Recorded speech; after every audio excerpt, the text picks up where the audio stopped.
Medak parliament సభ్యులు శ్రీ మాధవనేని రఘునందన్ రావు గారికి జన్మదిన శుభాకాంక్షలు. నల్లంగుండ నర్సింగౌడ్, రామచంద్రాపురం 112వ డివిజన్ ప్రెసిడెంట్, పటాన్చెరు నియోజకవర్గం. తెలంగాణ రాష్ట్రంలో సుదీర్ఘంగా ప్రస్తుతం ఉన్నటువంటి సమస్యల్లో ఏదైనా ఉందంటే 23 ఏళ్లుగా కొనసాగుతున్నటువంటి సుదీర్ఘ పోరాటం ఏదైనా ఉంటే అజంజాహి మిల్లు సమస్య అని చెప్పుకోవచ్చు.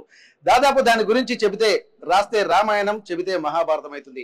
కార్మికులు మాత్రం ఎప్పుడు తమకు ఏ ప్రభుత్వాలు వచ్చినా నమ్మించి మమ్మల్ని నట్టేట ముంచుతున్నాయి తప్ప నిజమైనటువంటి పరిష్కారం లభించడం లేదన్నది వాళ్ళ ఆలోచన తెలుస్తుంది. ఇప్పటికీ సుప్రీంకోర్టు తీర్పునిచ్చినప్పటికీ కూడా భూములు తమకు ఎందుకు చెందడం లేదు, దీని వెనుక ఎవరి హస్తాలు ఉన్నాయన్నటువంటి ఒక ఆలోచన, ఆందోళన, ఆవేదన ఇక్కడ అజంజాహి మిల్లు కార్మికుల్లో కనిపిస్తుంది. 3 తరాలకు పైగా పనిచేస్తున్నటువంటి తమకు మాత్రం న్యాయం జరగడం లేదు.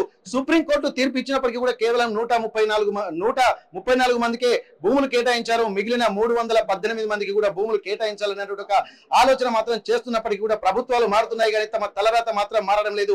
ప్రతి ఎన్నికల మేనిఫెస్టోలో ఇది ఒక అజంజాహి మిల్ అనేది ఒక ప్రత్యేకమైనటువంటి ఒక ఎన్నికల ఆయుధంగా మారుతుందన్నటువంటి ఒక విషయాన్ని చెప్తున్నారు. దానికి సంబంధించి ప్రస్తుతానికి బీఆర్ఎస్ నాయకులు, అలాగే కాంగ్రెస్ నాయకులు, అలాగే బీజేపీ నాయకులు ఎవరు చూసినా ఇది వాళ్ళ ఆలోచన ఏ విధంగా అంటే ఒక అస్త్రంగా మారుతుంది తప్ప ఎన్నికల మేనిఫెస్టోలో మారుతుంది తప్ప ఎట్లాంటి న్యాయం జరగలేదని చెప్తున్నారు. ప్రస్తుతానికైతే వరంగల్ తూర్పు మాజీ ఎమ్మెల్యే నన్నపల్లి నరేందర్ గారు ఉన్నారు. వారితో మాట్లాడదాము. అసలు సమస్య ఎక్కడి వరకు వచ్చింది, దీనిపై పరిష్కార మార్గంగా వారు ఏమైనా ముందుకు తీసుకెళ్తున్నారా? ఎందుకంటే కార్మికులందరూ వారితో నడుస్తున్నటువంటి నేపథ్యంలో ప్రస్తుతం ఎట్లాంటి పరిస్థితులు ఉన్నాయి ఒకసారి మనం మాట్లాడదాం. నరేందర్ జీ, ఇప్పటి వరకు చూసినట్టయితే గత ప్రభుత్వాలు అందరికి కూడా ఎన్నికల మేనిఫెస్టో ఒక అస్త్రంగానే మారుతున్నాయి.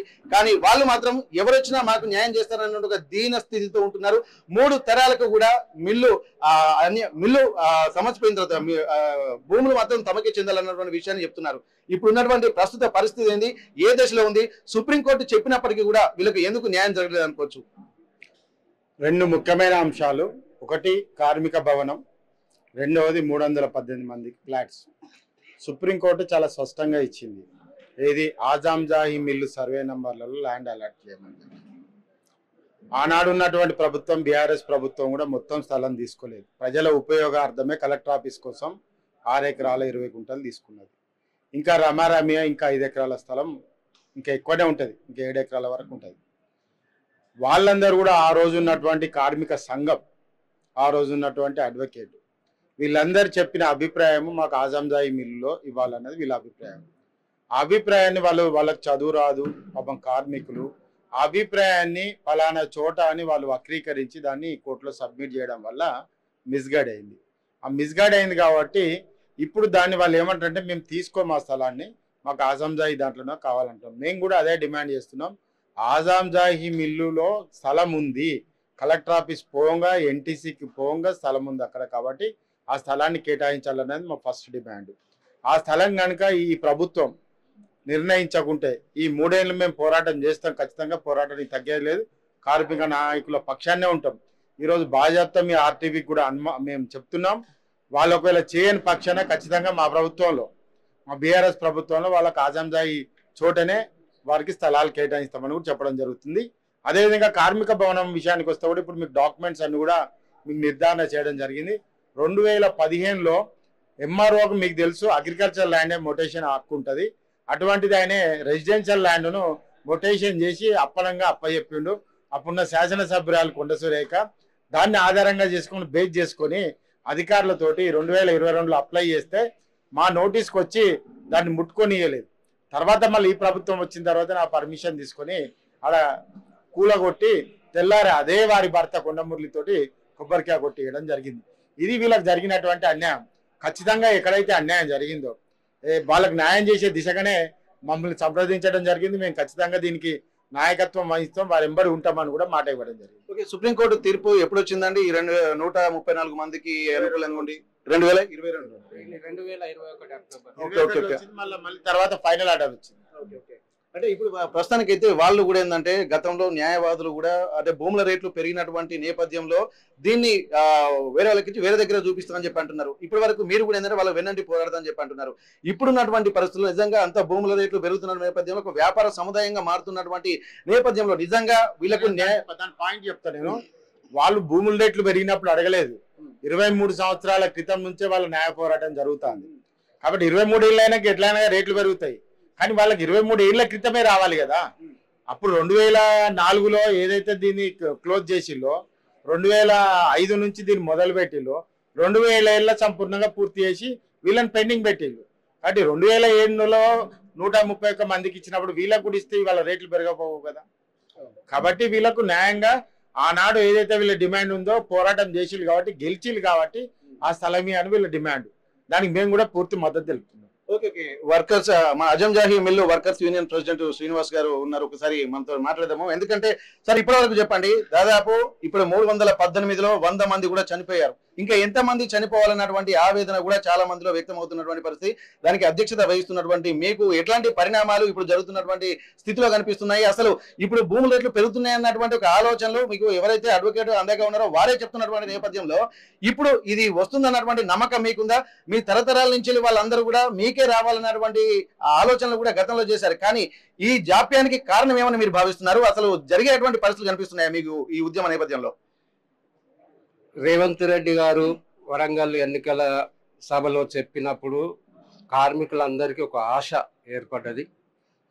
ఎన్నికలు అయిపోవడంతోటే కాంగ్రెస్ పార్టీ అధికారంలోకి వచ్చింది. ఇంకా నమ్మకం కలిగింది కార్మికులకు. దాని దృష్టిలో పెట్టుకొని ఇక లేట్ చేయొద్దనే దాని మీద ఒక నెల 2 నెలలు టైం ఇచ్చి వాళ్ళందరి చుట్టూ తిరుగుతూనే ఉన్నాము. ఆఖరికి ఈ ఫైల్ను ముఖ్యమంత్రి దగ్గరికి కూడా తీసుకుపోయాడు వేం నరేందర్ రెడ్డి ద్వారా. ఆ ఫైల్ నంబర్ మాకు మెసేజ్ కూడా వచ్చింది. మెసేజ్ వచ్చి ఇప్పుడు 4 నెలలు అవుతుంది. దాని మీద ఎటువంటి స్పందన లేదు. మరి కనీసం మాట్లాడడానికి టైం ఏమని చెప్పి సురేఖ గారికి లెటర్ పెట్టినాం. ఒక అర్ధ గంట, మీరు ఏ టైం అన్నా అర్ధరాత్రి రమ్మన్నా వస్తాం, ఒక అర్ధ గంట మాకు దీనికి అజంజామీల కార్మికులకు కేటాయించమని అడిగినాం. ముఖ్యమంత్రికి కూడా అదే అప్పీల్ చేసి సెక్రటేరియట్లో అపాయింట్మెంట్ కోసం పెట్టినాం. దానికి ఇప్పటి వరకు రెస్పాన్స్ లేదు. ఇప్పటికైనా మేము చెప్తున్నాము, ఇది మేడే అనేది ఫైనల్గా పెట్టుకున్నాం. మీరు ఇస్తారా? ప్రతిపక్షాలను ఇన్వాల్వ్ చేసి మేము తీసుకోవాలన్నా. ఆ రోజు ఏదేమైనా కూడా మేము డ్రా తీసుకోవాల్సుకున్నాం, పంచదలుచుకున్నాం. ఆ క్రెడిట్ ఏందో మీరు తీసుకుంటారా, ప్రతిపక్షాలకు అప్పచెప్తారా అనేది మీకే వదిలిస్తున్నాం. ఇది ఫైనల్గా మేము అనుకున్నది ఇది. ఓకే, ఇప్పుడు దాదాపు భూముల రేట్లు పెరిగినటువంటి నేపథ్యంలో ఈ భూములు మీకు కేటాయించినప్పటికీ కూడా కేటాయించినటువంటి భూములు వీళ్ళు అమ్ముకొని పోతారన్నటువంటి సూచనలు కూడా కొంతమంది ఉన్నత స్థాయిలో ఉన్నటువంటి వాళ్ళే చేస్తున్నారు. మరి దీనిపై మీ స్పందన ఏంటి? భూములు రేట్లు పెరిగినాయి, ఎప్పుడూ పెరుగుతూనే ఉంటాయి. ఈ పోరాటం స్టార్ట్ చేసినప్పుడు కూడా వాళ్ళు వేలం పాట వేస్తే మీరు కనుక్కోండి, మీరు సర్వే చేయండి, ఇక్కడ ఓసిటీ పోయి అడగండి. 2500కు గజం కొనుక్కున్నారు ఒక్కొక్కరు. ఇవాళ అది భూముల రేట్లు పెరుగుతున్నాయి. దానికి కారణం వీళ్ళు పోరాటం స్టార్ట్ చేసినప్పుడు 2500. ఇంకోటి, ఈ తప్పుడు ప్రచారం కూడా చాలా దుర్మార్గం. కార్మికులు అంటే ఎక్కడ ఉండాలి? ఊరు బయట ఉండాలనా? మురికి కుంపలో ఉండాలనా? ఎందుకు పనికి రాని ఎక్కడో ఉండి రావాలనా? కార్మికులు అంటే హీనమా? అంటే సమాజంలో వాళ్ళ గురు లేదా? కార్మికులే కదా సంపద సృష్టించేది. అన్ని ప్రాంతాల్లో కార్మికులు లేకుంటే ఒక్క రోజు కూడా వెళ్ళదు ఎవరికి. అటువంటి వాళ్ళు ఇవాళ బిల్డింగ్లు కట్టుకొని అది కట్టుకొని యూనివర్సిటీలు నిర్మించుకుంటే కార్మికులు దూరంగా ఉంచాలనే తప్పుడు అభిప్రాయం అది. నీ ఇంట్లో పనిచేసే వాళ్ళు కార్మికులు, నువ్వు ఏడివైనా కూడా చేసేది కార్మికులు. ఆ కార్మికుల్ని పక్కన ఉండకూడదా?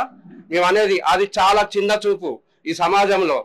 కార్మికులు ఎక్కడో స్లమ్ ఏరియాలో ఉండాలి, మురికి ప్రాంతాల్లో ఉండాలి. ఇది ఎక్కడి న్యాయం?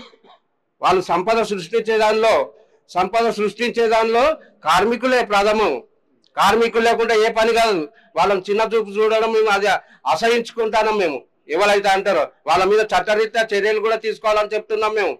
అది ఓకే, ఇప్పుడు కాలం మారుతున్న కొద్దీ డిగ్నిటీ ఆఫ్ లేబరిటీ అనేది కూడా ఖచ్చితంగా రావాల్సిందే. కార్మికులు తక్కువ చూపు చూడాల్సినటువంటి అవసరం లేదు. గత 23 ఏళ్ల క్రితమే రావాల్సినటువంటి భూములను ఇప్పటి వరకు తమకు దక్కకుండా చేస్తున్నటువంటి పరిస్థితులు ఎన్నో, దాని వెనక శక్తులు కొన్ని ఉన్నటువంటి పరిస్థితి. కానీ ఏదేమైనప్పటికీ కూడా తమ భూములు తమకు దక్కేంత వరకు ఎట్టి పరిస్థితుల్లో విశ్రమించమన్నటువంటి ఒక ఆందోళన, ఆవేదన ఉన్నది. అది తమ హక్కుగా వాళ్ళు అభివర్ణిస్తున్నారు. దీనికి సంబంధించి కూడా కొంతమంది మహిళల నాయకులు కూడా మనతో ఉన్నారు. చెప్పండి అమ్మా, ఇప్పటి వరకు ఏంటంటే గత తరతరాలుగా దాదాపు ఇది పనిచేస్తున్నది ఉత్తర తెలంగాణ కాదు, తెలంగాణ రాష్ట్రం నుండే దాదాపు ఒక లండన్ లాంటి ప్రాంతాలకు కూడా ఎగుమతి చేసేటువంటి ఒక అతిపెద్ద వస్త్ర పరిశ్రమ. ఇది ఒక దేశానికే మణిమకుటాహారంగా ఉన్నటువంటి పరిస్థితి. అట్లాంటప్పుడు అజంజాహి మిల్లుకు సంబంధించి ఒక మసక కూడా మసక బారేటువంటి పరిస్థితి. ఎందుకంటే అంత గొప్ప పరిశ్రమను ఇప్పుడు ఒక ఉద్యమాలకు ఉపయోగిస్తున్నటువంటి స్థాయికి దిగజారిపోయింది. ఇట్లాంటప్పుడు మీ ఆలోచన విధానం ఎట్లుంది? అసలు భూములకు సంబంధించి మీరు ఎట్లా ఫైట్ చేయాలనుకుంటున్నారు? అంతే అనేక మంది మీకు సపోర్ట్ చేస్తున్నట్టే కనిపిస్తుంది ఇక్కడ, కానీ మీరు మాత్రం పోరాటం మాత్రం చేస్తూనే ఉన్నారు. అసలు దీనికి ఏం చేసే సమస్య పరిష్కారం అనుకుంటున్నారు? ఇప్పటికే ముఖ్యమంత్రి గారి దృష్టికి వెళ్ళినటువంటి నేపథ్యంలో ఆర్టీవీ ద్వారా మీరు ఏం విజ్ఞప్తి చేయదలుచుకున్నారు? అయితే ఇది ఎవరిది అడగట్లేదండి. మేము మా తల్లిదండ్రుల చెమటతో తడిసిన భూమే మేము అడుగుతున్నాం. ఎవరిది అడగట్లేదు, వాళ్ళు ఇంత తీయమని కూడా అడగట్లేదు. మా అమ్మ నాన్నలు పనిచేసిండ్రు కాబట్టి వాళ్ళ హక్కు అది. వేరే వాళ్ళకు మిగతా వాళ్ళకి ఇచ్చినట్టు మాకు ఇవ్వమని అడుగుతున్నాం కానీ వేరే వాళ్ళది ఏమి అడగట్లేదు. మేము మళ్ళీ ఇంతకు ముందు పనిచేసిన ప్రభుత్వము అప్పుడే మిల్లును క్లోజ్ చేసేసింది, ఎంతో మంది నోట్లో మట్టిపోసింది కాంగ్రెస్ ప్రభుత్వం. అప్పుడు ఎమ్మెల్యేగా ఉన్న వాళ్ళందరూ ఇప్పుడు మాట్లాడుతున్నారు దీని గురించి. 23 సంవత్సరాల నుంచి చాలా మంది చనిపోయినారు ఇందులో. అప్పుడు ఏం చేసిండ్రు, ఇప్పుడు మాట్లాడుతున్నారు. ఎక్కని గడపలేదు, దిగని గడపలేదు, చాలా మంది కార్మికులు చనిపోయినరు. అప్పుడు ఏం చేసిండ్రు, ఇప్పుడు ఈ యూనియన్ ఆఫీస్ గురించి ఒకటే మాట్లాడుతున్నారు కానీ మిగతా కార్మికుల బాధ కనబడట్లేదా? 318 మంది ఎవరు మాకు న్యాయం చేస్తారు? అసలు ఎవరిని ఎందుకు అడగాలి మేము? అది మా హక్కుగా వచ్చిన భూమి. ఎవరి అభిప్రాయాలు మాకు అవసరం లేదు. మేడే రోజు ఖచ్చితంగా అందులో మా పాదం మోపుతాము. మాకు కావాల్సిన న్యాయం మేమే చేసుకుంటాం. ఓకే, మరి ఇవన్నిటికీ కూడా మీరు ఎందుకంటే ఇప్పుడు ఏదైనా ఒక వ్యవస్థ లేకపోతే ఈ శక్తిని సమీకరించుకోకపోతే మాత్రం కేవలం ఈ కార్మికులు వెళ్తే మాత్రం జరిగేటువంటి పరిస్థితులు ఈ రోజుల్లో లేవు. మరి మీరు ఎవరెవరిని సమీకరించుకుంటారు, ఎట్లా ముందుకుందా, దానికి ఒక కార్యాచరణ ప్రణాళిక ఉందా? ఇట్లాంటి ప్రణాళిక లేకపోవడం వల్లనే ఇప్పటిదాకా జాప్యం జరుగుతుందని మాకు అనిపిస్తుంది. మరి ఆ ప్రణాళికబద్ధంగా మీరు వెళ్ళదలుచుకున్నారు, ఒకవేళ ఎట్లాంటి ప్రణాళికలతో వెళ్తారు? ప్రణాళిక అంటే మొన్న ఎలక్షన్లప్పుడు మాకు హామీ ఇచ్చిన ఎమ్మెల్యే గారు మాకు మాటలు కొన్ని మూటలు కట్టి మా నెత్తి మీద పెట్టిండ్రు. ఆ మాటలను నమ్మి ఆ మూటలు పట్టుకొని తిరుగుతూనే ఉన్నాం ఆమె చుట్టూ. ఆమె ఎక్కడికి రమ్మంటే అక్కడికి పోయినాం. ఆమె ఈసడించుకున్నది, కోపగించుకున్నది. మమ్మల్ని చూడగానే ఆమెకి ఏదో మేము అన్యాయం చేసినట్టు మమ్మల్ని చూడగానే ఒక విధంగా ప్రవర్తిస్తుంది. ఎక్కడికి పోయినా అందరితో మంచిగా మాట్లాడుతుంది, మేం కనబడగానే ఆమె కోపం. ఆ భూములు ఇచ్చినాం, తీసుకున్నారు, అమ్ముకున్నారు అని ఒక ఆరోపణ చేసింది. ఆమె నేను ఒకటే అడుగుతున్నా, మాకు ఎక్కడ ఇస్తే ఎక్కడ అమ్ముకున్నాము అది ఒకటి రుజువు చేయాలి ఫస్ట్. అయితే మరి హామీ ఇచ్చినప్పుడు తెలియదా? హామీ ఇచ్చినప్పుడు మేము అక్కడే అడిగినాం కదా. అప్పుడు మాకు అక్కడికి వచ్చి టెంట్ వేసుకొని ధర్నా చేస్తా అన్నది. మరి ఇప్పుడు లేదా అది? అప్పుడు ధర్నా చేస్తానన్న పోరాటం ఆరాటం మాకు ఇప్పుడు భూములు ఇవ్వాలన్నది లేదా? ఇప్పుడు లేదా? అవసరం లేదా? అంటే అప్పుడు ఎలక్షన్లప్పుడు మేము ఓట్లు వేయడానికి కార్మికులం పనికొచ్చినాము, కానీ ఇప్పుడు ఆ విలువైన భూమిలో ఉండడానికి మాకు అధికారము అర్హత లేదన్నమాట. ఎవరు మాకు ఉన్నా లేకపోయినా మేము మేడే ఫస్ట్ రోజు మాత్రం మా భూమిలో మేము పాదం మోపడం జరుగుతుంది. ఓకే, ఇక్కడ గమనించాల్సినటువంటి అవసరం ఏంటంటే చాలా వరకు కూడా ఇక్కడ మరికొంతమంది చెప్పండి అసలు మీ సమస్యకు ఇంత ముందుకు వెళ్తున్నటువంటి పరిస్థితి, ఇంతమంది హామీలు ఇస్తున్నారు కానీ అది తీరేటువంటి పరిస్థితులు అనిపిస్తున్నాయా? మేము ప్రతి ఒక్కరి దగ్గర తిరుగుతున్నాం సార్, ప్రజాస్వామ్యం దగ్గర తిరుగుతున్నాం, మీడియా పరంగా తిరుగుతున్నాం. ప్రతి ఒక్కరిని మేము ప్రాధాయపడుతున్నాం, ప్రతి ఒక్కళ్ళకు దేహి అంటున్నాం. ఎందుకంటే మేము కష్టపడ్డాం, మా వాళ్ళు రక్తం చిందించిండ్రు, దాంట్లో కష్టపడి వాళ్ళు పైకి వచ్చిన వాళ్ళు లాస్ట్కు తినే ముద్ద కాడ వాళ్ళు తన్నేసి ఇప్పటికి మమ్మల్ని నెట్టేసి గంటేసిండ్రు. ఇప్పటికైనా మేము ప్రతి ఒక్కరికి నిందించట్లేదు, ప్రతి ఒక్కరికి దేహే అంటున్నాం, ప్రతి ఒక్కరికి మేము కాళ్ళు మొక్కుతున్నాం, దండం పెడుతున్నాం, ప్రతి ఒక్కరికి పోయి మేము సహకారం చేయండి అంటున్నాం. 318 మందికి కష్టపడ్డ వాళ్ళకే మాకు భూమిలో జాగలు ఇవ్వమంటున్నాం. వేరేలకు ఇవ్వండి, వేరేలకు వంచండి అని మేము ఎవరిని ప్రాధాయపడట్లేదు.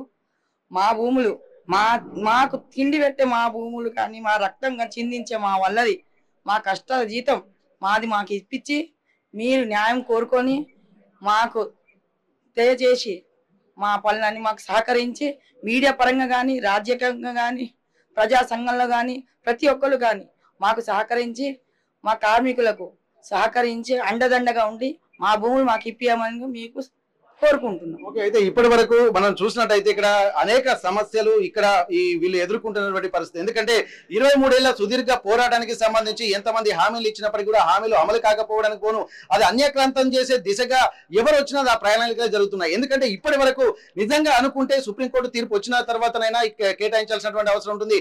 అధికారంలోకి రాకముందుకు ఎట్లాంటి హామీలు ఇచ్చారో వచ్చిన తర్వాత ఆ మాటలు లేవు, నీటి మూటలుగానే మిగిలిపోతున్నాయి అన్నటువంటి ఒక ఆందోళన ఆవేదన వీళ్ళలో కనిపిస్తుంది.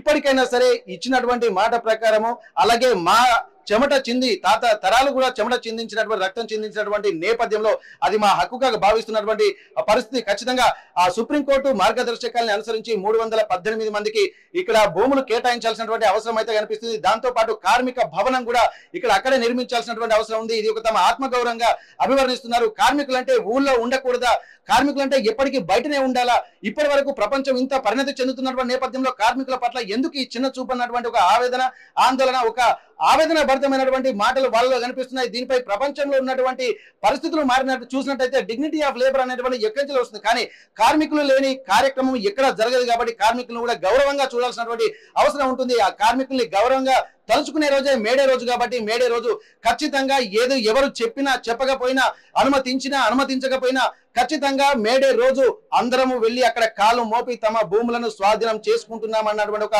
హెచ్చరికలు మాత్రం చేస్తున్నారు. ఒకవేళ ఇటువంటి పరిస్థితి కనుక ఎవరు అడ్డుకున్నా తమ వెనక్కి తగ్గేదే లేదన్నటువంటి ఒక ఆలోచన ఇక్కడ వీళ్ళు చేస్తున్నారు. కాబట్టి ముందు రోజుగానే ఇది ఒక అల్టిమేటంగానే వాళ్ళు భావిస్తున్నారు. దానికంటే ముందు రిక్వెస్ట్లు కూడా పనిచేయడం లేదు కాబట్టి తాము చివరికి చేసేది లేక ఇది నిర్ణయం తీసుకున్నామన్నటువంటి ఒక సూచనలు మాత్రం ఇప్పుడు చేస్తున్నారు. దానికంటే ముందు కూడా కొంతమంది కార్మికుల సంఘాలతో కూడా సమీక్షలు జరుపుకుంటున్నటువంటి పరిస్థితి. ముఖ్యమంత్రి గారు దీనిపై ప్రత్యేకంగా దృష్టి సారించి ఆ మేడే రోజు వారే స్వయంగా వచ్చి దానికి శంకుస్థాపన చేసి తమ విజ్ఞప్తులను మన్నించి మాకు స్వయంగా సీఎం చేతుల మీదుగా పట్టాలు పంపిణీ చేయాలన్నటువంటి ఒక సూచనలు విజ్ఞప్తులు మాత్రం ఇక్కడ కార్మికులు చేస్తున్నటువంటి పరిస్థితి. హన్మకొండ నుండి కెమెరా పర్సన్ వంశీతో వెంకటరత్నం, RTV వరంగల్. మరిన్ని వీడియోస్ కోసం ఛానల్ ని సబ్స్క్రైబ్ చేయండి. లేటెస్ట్ అప్డేట్స్ కోసం వాట్సాప్ ఛానల్ ని ఫాలో అవ్వండి. ఆ లింక్ డిస్క్రిప్షన్ లో ఉంది.